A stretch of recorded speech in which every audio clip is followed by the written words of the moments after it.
வணக்கம். தாவேகா மாநாட்டிற்கு எதிராக திமுக அரசால் கொடுக்கப்படக்கூடிய நெருக்கடிகள். தமிழக வெற்றிக் கழகத்தின் 2வது மாநில மாநாடு நாளை மதுரையில் நடத்த தமிழக வெற்றிக் கழகம் கோலாகலமான ஏற்பாடுகளை செய்து வருகிறது. தற்பொழுதே மதுரை களை கட்ட துவங்கிவிட்டது. மதுரையில் உள்ள மிக முக்கிய வழித்தடங்களில் இப்பொழுதே போக்குவரத்து நெரிசல் ஏற்பட தொடங்கிவிட்டது. விஜய் அவர்கள் நேற்றே கிளம்பி மதுரை சென்று விட்டார். மேலும் விஜயின் பெற்றோரான ஷோபா சந்திரசேகரும் சென்றுள்ளார்கள். மேலும் மதுரையை சுற்றியுள்ள ஒரு சில பகுதிகளில் இயங்கக்கூடிய பள்ளி கல்லூரிகளுக்கு விடுமுறை அளிக்கப்பட்டுள்ளது. மதுரையில் ஒரு சில பகுதிகளில் இயங்கக்கூடிய டாஸ்மாக் கடைகளுக்கு விடுமுறை என ஏற்கனவே அறிவிக்கப்பட்டிருந்தது. தற்பொழுது வாபஸ் பெறப்பட்டுள்ளதாக கூறப்படுகிறது. மேலும் மாநாட்டு திடலில் 1.5 லட்சம் சேர் போடுவதற்காக தமிழக வெற்றிக் கழகத்தினர் ஏற்பாடு செய்திருந்ததாக கூறப்படுகிறது. ஆனால் இறுதி நேரத்தில் 4 ஒப்பந்ததாரர்கள் தங்களால் அந்த அளவிற்கு சேர்களை வழங்க முடியாது என கழட்டி கொண்டதாக கூறப்படுகிறது. இதற்கு காரணம் ஆளும் திமுக அரசு என்றும் சொல்லப்பட்டு வருகிறது.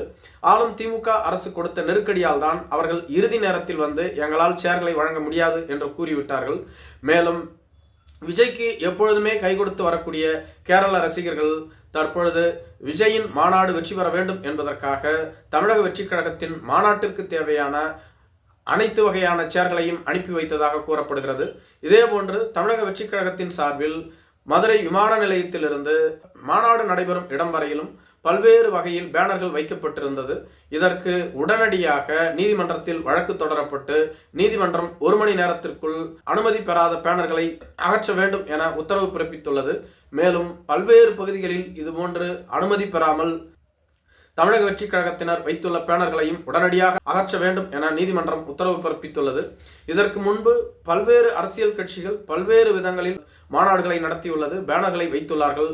ஆனால் அவர்களுக்கு யாருக்கும் இது போன்ற கட்டுப்பாடுகள் கிடையாது. தமிழக வெற்றிக் கழகத்தின் மாநாடு என்றாலே புதியதாக ஒரு கட்டுப்பாடுகளை விதிப்பார்கள். முதல் மாநாட்டின் பொழுது 33 கட்டுப்பாடுகளை தமிழக காவல்துறை விதித்திருந்தது.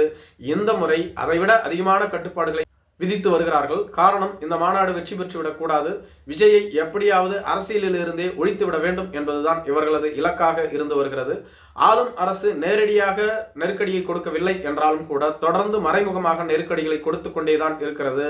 ஆனால் அனைத்தையும் முறியடித்து விஜய் அவர்கள் வெற்றிகரமான பாதையில் சென்று கொண்டுதான் இருக்கிறார். நாளை சொன்னபடி மாநாடு சிறப்பாக நடைபெறும் என்று கூறப்பட்டு வருகிறது.